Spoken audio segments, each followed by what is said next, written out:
जो अपने आप को देशभक्त कहते हैं वो भग गए। प्राइम मिनिस्टर एक स्टेटमेंट नहीं दे पा रहे हैं।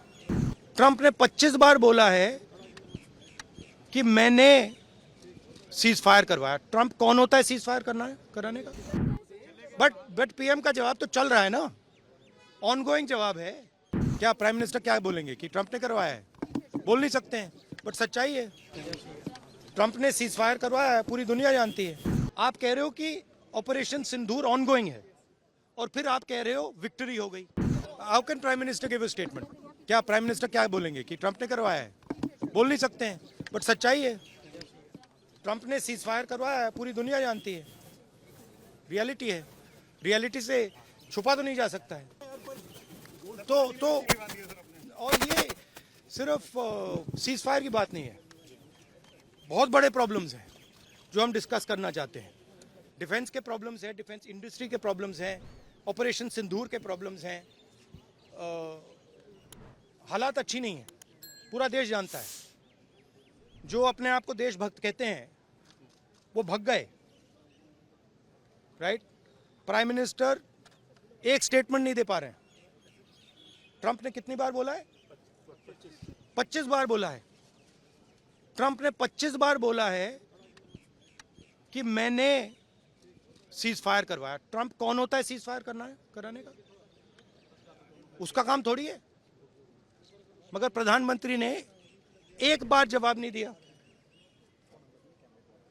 सच्चाई है, छुप नहीं सकते। सर कोई डेट्स गवर्नमेंट की तरफ से दिए गए? नहीं, देखो डिस्कशन तो होगा। डिस्कशन एक्सेप्ट किया है, पता नहीं कब करेंगे। उन्होंने कहा है कि प्राइम मिनिस्टर के वापस आने से करेंगे। तो वो तो डिस्कशन होगा। अब जो डिमांड थी कि पीएम ही जवाब दे, उस पे क्या देंगे? लगता है बट पीएम का जवाब तो चल रहा है ना, ऑनगोइंग जवाब है। आप कह रहे हो कि ऑपरेशन सिंदूर ऑनगोइंग है और फिर आप कह रहे हो विक्ट्री हो गई। या विक्ट्री हो गई या सिंदूर ऑनगोइंग है। और दूसरी साइड से ट्रंप कह रहा है कि भैया सिंदूर को मैंने बंद किया, सिंदूर को मैंने बंद किया। 25 बार बोला है, तो कुछ ना कुछ तो दाल में काला है ना। सर फॉरेन पॉलिसी आपको नहीं लगता, क्योंकि फॉरेन पॉलिसी आपको नहीं लगता सर, क्योंकि हमारे यहाँ जब हम ये बात पूरे वर्ल्ड में रखने गए, फोरम पे गए, कई जो देश है उनको गिनती पे गिना जा सकता जो हमारे साथ आए, लेकिन नहीं, गिनती पे भी नहीं गिना जा सकता। किसने सपोर्ट किया? किसी ने भी। हमारी फॉरेन पॉलिसी की इन्होंने धज्जियां उड़ा दी हैं। किसी ने हमें सपोर्ट नहीं किया, किसी ने नहीं किया। Thank you. That is another issue which is as important. सिर्फ 52 लाख की बात नहीं है, सिर्फ बिहार की बात नहीं है। महाराष्ट्र में इन्होंने चीटिंग की। हमने सवाल पूछे इलेक्शन कमीशन से, वोटर लिस्ट दिखाइए। इन्होंने वोटर लिस्ट नहीं दिखाई। हमने कहा कि वीडियोग्राफी दिखा दीजिए, वीडियोग्राफी का कानून बदल दिया। 1 करोड़ नए वोटर्स आए थे महाराष्ट्र में और इलेक्शन चोरी किया। ठीक है। कर्नाटक में हमने रिसर्च की है थोड़ी। कर्नाटक में हमने भयंकर चोरी पकड़ी है। मैं ब्लैक एंड व्हाइट में आपको दिखाऊंगा, इलेक्शन कमीशन को दिखाऊंगा। ठीक है, ब्लैक एंड व्हाइट में कि कैसे चोरी की जाती है, कहां की जाती है।